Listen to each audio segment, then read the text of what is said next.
UDF-ൽ നിന്നുകൊണ്ട് വെള്ളാപ്പള്ളിക്ക് വേണ്ടി ചാരപ്പണിയെടുത്തു എന്നാരോപിച്ച് ഗൗരിയമ്മ വിരുദ്ധനായ രാജൻ ബാബുവിനെ ക്രൂശിക്കാൻ നേതൃത്വം ആലോചിക്കുകയാണല്ലോ. ഒരു കളത്തിൽ നിന്ന് രണ്ടുപേർക്ക് വേണ്ടി ജോലി ചെയ്യാൻ കഴിയില്ല എന്നാണ് നേതാക്കളുടെ പറച്ചിൽ. രാജൻ ബാബുവിനാണെങ്കിൽ ആകപ്പാടെ അറിയാവുന്ന വക്കീൽ പണി വെള്ളാപ്പള്ളിക്ക് വേണ്ടി ഉപയോഗിച്ചതിലുള്ള സങ്കടം തിരതള്ളി വരികയുമാണ്.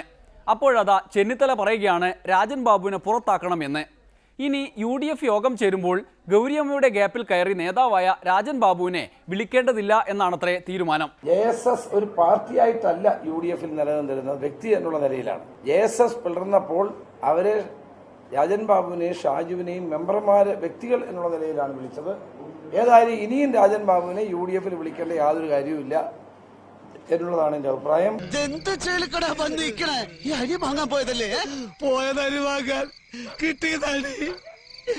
അടിയിൽ തൊയ്യും കൊണ്ട് നമ്മൾ നക്ഷത്രം പോയി ദിക്കറിയാണ്ട് പാഞ്ഞിട്ട് പടച്ചോന്റെ കൃപാകടാശം കൊണ്ടാണ് എത്തിയത്.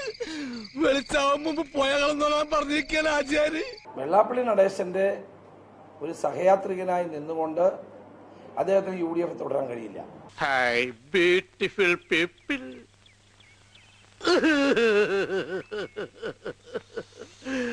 I am sorry അളിയ, I am sorry. ഞാൻ അങ്ങനെയൊന്നും ചെയ്യാൻ പാടില്ലായിരുന്നു. BJP-ക്കും RSS-നും BJP-യോടൊപ്പം നിന്ന് പ്രവർത്തിക്കുന്ന വെള്ളാപ്പള്ളി നടേശനോടൊപ്പം UDF-ൽ നിൽക്കുന്ന ഒരു വ്യക്തി പോവുക എന്ന് പറഞ്ഞാൽ പിന്നെ അദ്ദേഹം UDF-ൽ നിൽക്കേണ്ട കാര്യം എന്താണ്? അതൊരിക്കലും അംഗീകരിക്കാൻ കഴിയുന്ന ഒരു കാര്യമല്ല. അപ്പൊ അതുകൊണ്ട് അദ്ദേഹം ഇനി UDF-ൽ തുടരുന്നതിനകത്ത് യാതൊരു കാര്യവും. എന്റെ മാഷേ, എന്താണ് ഞാൻ എന്തൊക്കെ പണി ചെയ്തു? അവസാനം നീ എന്താണ് പറയുന്നത്? മാഷേ, ഞാൻ സ്ത്രീധനം ചോദിച്ച് നിങ്ങളെ പീഡിപ്പിച്ചിട്ടുണ്ട്, ഇൻട്രസ്റ്റ് ചോദിച്ച് ബുദ്ധിമുട്ടിച്ചിട്ടുണ്ട്. എന്നോട് ക്ഷമിക്കണം മാഷേ. I am sorry. JSS-ഉം CMP-യും പിളർന്നല്ലോ. അപ്പൊ അവർക്ക് കക്ഷികളായിട്ടല്ല UDF-ൽ സ്ഥാനം കൊടുത്തിട്ടുള്ളത്. പിളർന്ന കഴിഞ്ഞ സമയത്ത് CP ജോണിനും രാജൻ ബാബുവിനും ഷാജുവിനും UDF-ൽ വരാനുള്ള അവസരം കൊടുക്കുകയാണ് ചെയ്തത്, കക്ഷികളായിട്ടല്ല.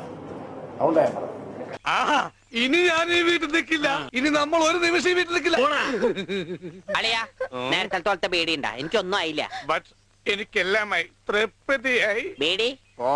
രാജൻ ബാബുവിന്റെ അപേക്ഷകളൊന്നും കേൾക്കാതെ ഗെറ്റ് ഔട്ട് അടിക്കുമ്പോൾ വെള്ളാപ്പള്ളി ഉള്ളാലെ ചിരിക്കുകയാണ്. കഴിയുന്നത്ര സഹതാപം വിളിച്ചു വരുത്തി രാജൻ ബാബുവിനെ വെള്ളാപ്പള്ളി പാർട്ടിയുടെ ഉപനേതാവാക്കാനുള്ള ആലോചനയാണത്രേ അണിയറയിൽ. അതിന് മുന്നോടിയായുള്ള നാടകത്തിൽ UDF-കാർ ഇരയായി എന്ന് മാത്രം. ഒരിടവേള കൂടി, അത് കഴിഞ്ഞ് PC-യുടെ വിധി. അത് സംശയപ്പെടുന്നത് VS അച്യുതാനന്ദൻ നല്ല ഒന്നാം തരം പ്രതിപക്ഷ, കേരളം കണ്ട ഏറ്റവും വലിയ അതിപ്രഗത്ഭനായ പ്രതിപക്ഷ നേതാവാണ് VS അച്യുതാനന്ദൻ. പിണറായി വിജയൻ കേരളം കണ്ട ഏറ്റവും നല്ല ഭരണാധികാരിയിൽ ഒരാളാണ്.